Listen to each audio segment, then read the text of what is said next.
Oh, hey, didn't see you there. By the way, this is your last chance to experience one of the greatest games ever, anew. Outer Wilds Echoes of the Eye offers you a new opportunity to play the game for real, for the first time kinda for real. Trust me, the new DLC is that good.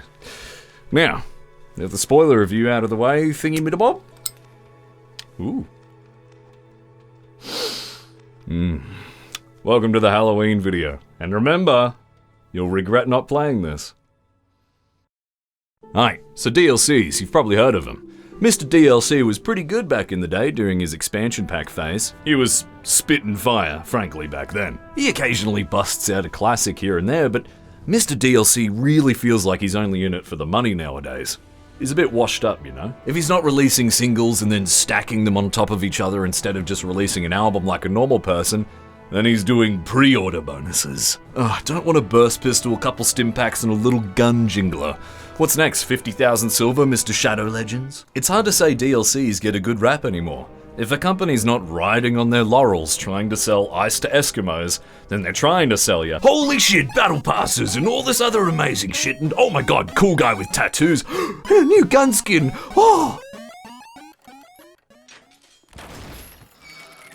Ooh, gimme! Despite its current state, DLCs aren't all that bad. The problem arises when they start to become tacked on like a tumour. If a game's already complete with no avenues left to explore, completely done and dusted, open and shut case, then what's the point of adding a DLC? Money. Money is the point. Surprisingly, Metro Exodus and Oblivion represent both of these aspects at the same time. Tacked on bullshit, and wow, that's actually game-changing. Outer Wilds is the most complete, interesting, and flawless game I've ever played. Making DLC for this game was something that I thought would just be absolutely impossible. I couldn't imagine a single place in the whole game you could worm more content into without detracting from the experience as a whole. But they did. And it worked. Let's talk about why. Echoes of the Eye begins the exact same way the base game does. Everything's pretty much the same, except for a new exhibit in the foreshadowing room. It leads from one thing to another, and bada bing, bada boom, keep it snappy, but you go to a fucking satellite because a space Polaroid told you so. So you sit at the satellite, and you got nothing. Fly back home, look at the Polaroid and notice the degrees on it, you dummy. Stop it! Fly back again, realize you're too late, and then atone by throwing yourself into the sun. I'm guessing most of your games started exactly like mine. Wake up, fly up, get to the satellite and wait. And as you wait, you're so goddamn excited, you have no idea what the devs have in store for you. And then you see it. And if you're like me, your first reaction is probably, yeah, but you can't just fucking... What? It doesn't make sense. It doesn't make sense. I don't believe it, no. It's fiction, but there's no time to delay as it's quickly disappearing. So you fly towards it, keeping it eclipsing you in the sun. And as you approach, you begin to get nervous. Just as the sun goes out and your hair begins to stand up, the stranger reveals itself.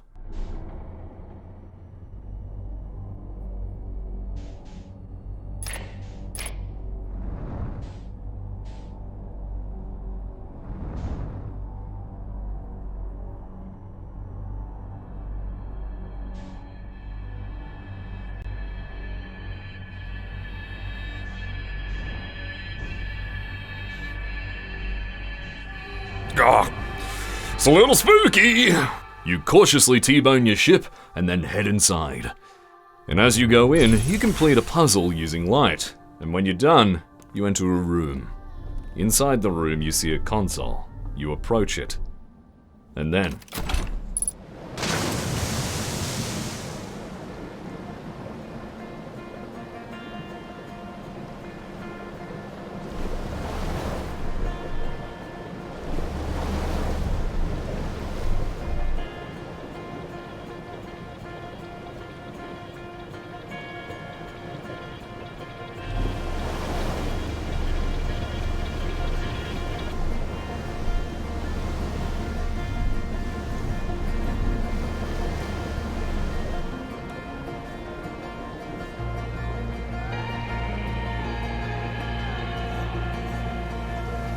Now that's poggers.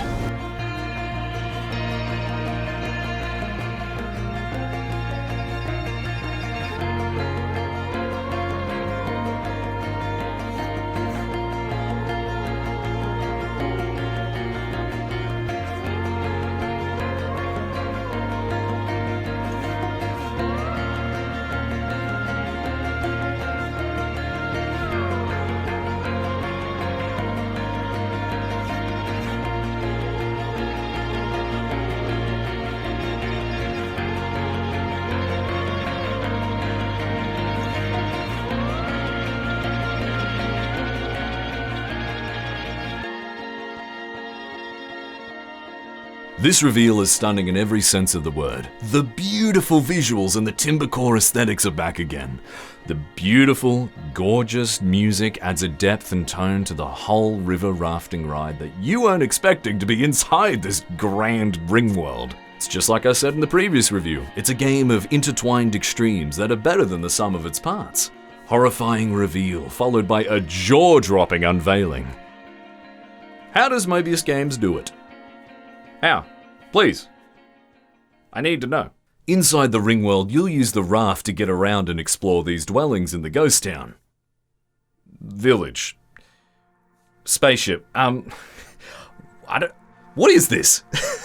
The Stranger is incredibly well designed. It has reveals and plot points unveiled at each location as you naturally progress downstream from the entrance point. The picture reels that you find in these locations are gorgeous. They contain parts of the story with beautiful music accompanying them, but something's wrong. A couple of the slides are burnt out. Something was here, I'm sure of it. But how can just a few slides be so devastating that they had to be destroyed? Oh, come on, now this one is all burnt out. It's almost like they're trying to hide something. And it doesn't help at all that the music is making these all the more ominous. In the first location, you learn who the race is, and just like the Nomai, they discovered the eye and came to investigate. In the second, they discover the true nature of the eye, get super sad, and then burn a church. It's a little bit dramatic. And in the third, you learn that there are corpses hidden in all the main buildings and something of great importance was sealed away for all eternity. Now might be a good time to talk about the true nature of this DLC. Outer Wilds is an adventure game with puzzle elements that uses exploration to tell its story.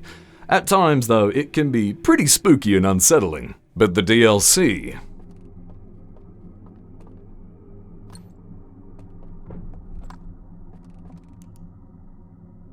The DLC is Outer Wilds trying to be spooky. You mean to tell me that they've got freaky fish monsters without water but don't put them in when there is? What? So if the stunning ring world wasn't enough eye candy for you, it's only half the content. At one point, you're hinted at what you need to do to progress, and it's to sleep at one of the campfires with one of the artifacts that the Alk are holding. And when you wake up, you're not in Kansas anymore. You've enjoyed the river rafting wonderland enough. Now it's time for the Night Fright Spooktacular.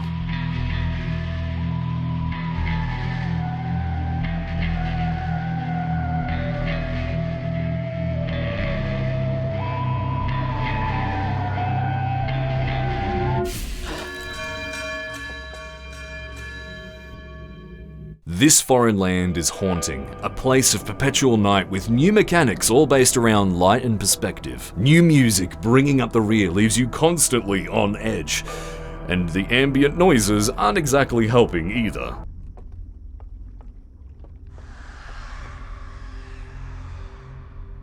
Because this is where you find out that you're not alone.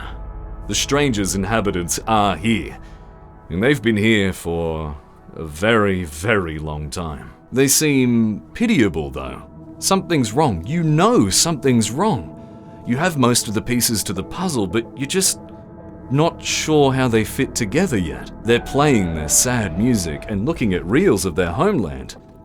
Are we not in their homeland? I guess it doesn't look like that though. The vault is here as well, and you have no idea how to open it. But gazing inside gives you a clue. There's even more clues and secrets here in this world that allow you to find new locations in the main one. So now that you've found this place, a lot more of the pieces are beginning to fall into place. And new discoveries can be made. These discoveries will not come easily. They've shown you a new method to progress in the night world, but when you try them,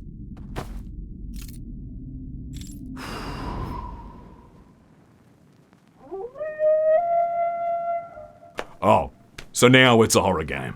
You've kicked the hornet's nest, and they aren't happy that you're not enjoying their fine arts and are out for blood. Or your lantern. Getting chased around by the owl people is horrifying. You hide from them by hiding your lantern, which puts you into pitch black darkness. And this wouldn't be such a problem if the bloody owl people weren't doing the same damn thing. You've got to unveil it to see, but if you do, they see you. You got to juggle map knowledge and infrequent use of your torch to progress. It's bone-chilling at times, but you quickly get used to it.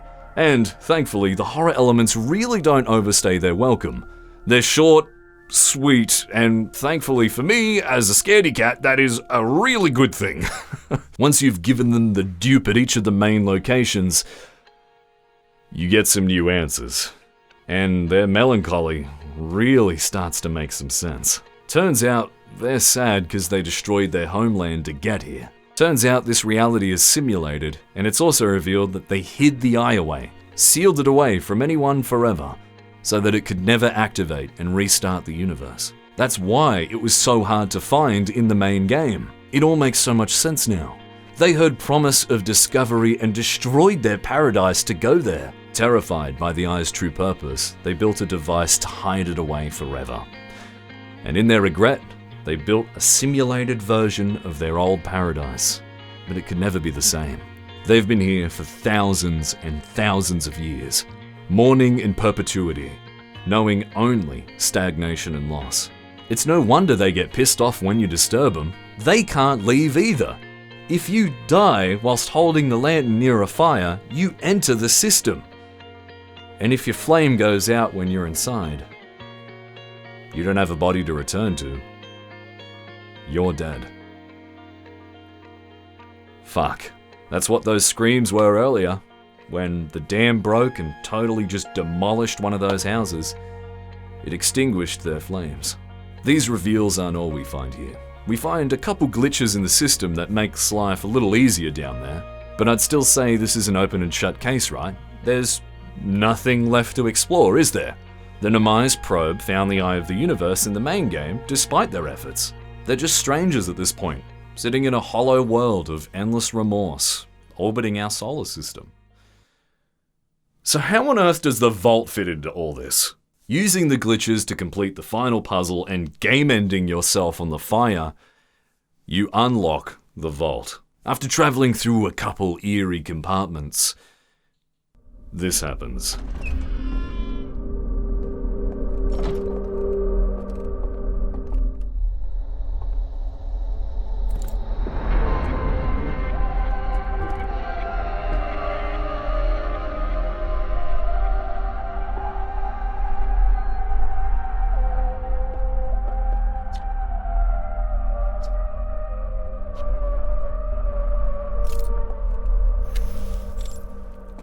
I'm just going to let you see this part for yourself. It is magical.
This reveal ties the whole game together. This one moment in all the DLC elevates the experiences of both parts as a whole. I've never seen anything like this before. A single reveal that recontextualizes so much. The prisoner, thankful that his actions weren't in vain, goes up the lift.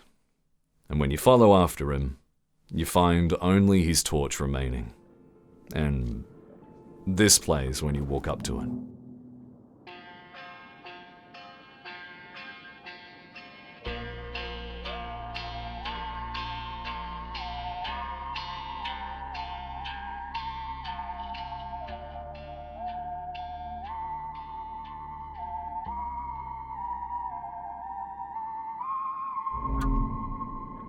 He chose to end his existence, and knowing how you got to him, asks you to join him. To quote one random StarCraft character, "Do you not see the symmetry in this moment?" That's the whole DLC. That's Echoes of the Eye. But unlike the prisoner, we go back in time 22 minutes.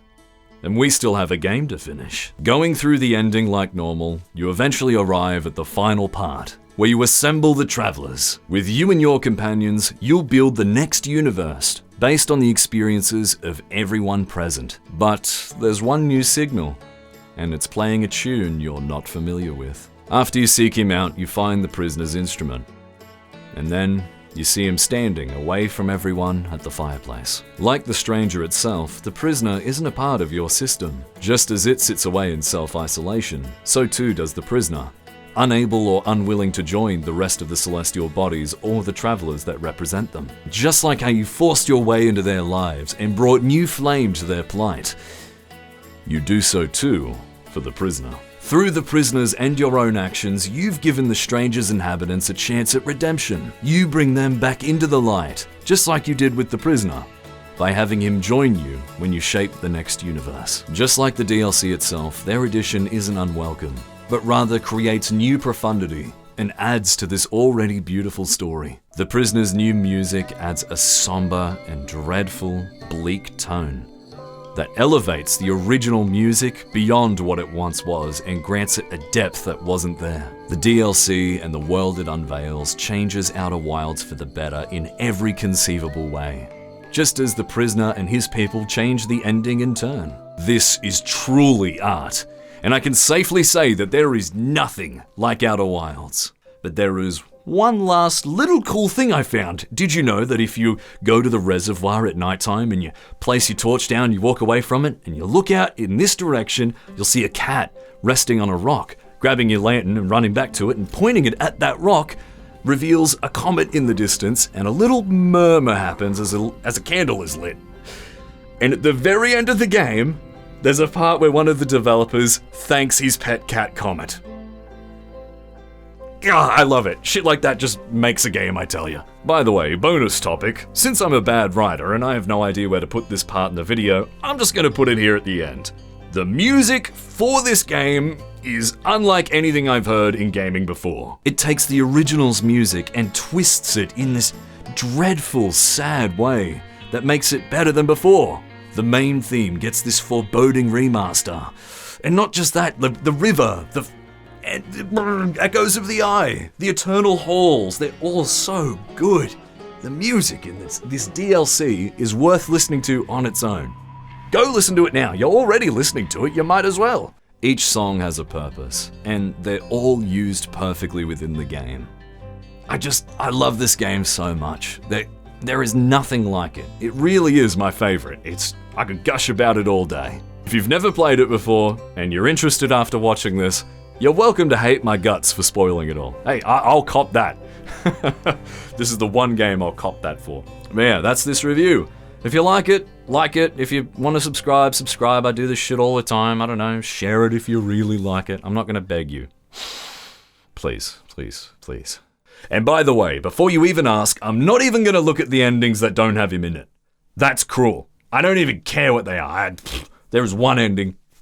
The end. I haven't even looked them up. I'll never look them up. This is how I remember the game, and I don't want to change that. And I'm not changing it for you or this review. 10 out of 10. It's perfect. Go play it. I didn't reveal everything. You'll still enjoy it. No idea what I'm making next. I've got so many ideas, but so many of the games that are coming out soon have suddenly gone from amazing to utter garbage. But once again, thank you for your time. I really appreciate it. This video is a blast to make, and I hope it comes out on Halloween. Otherwise, It's pretty pointless.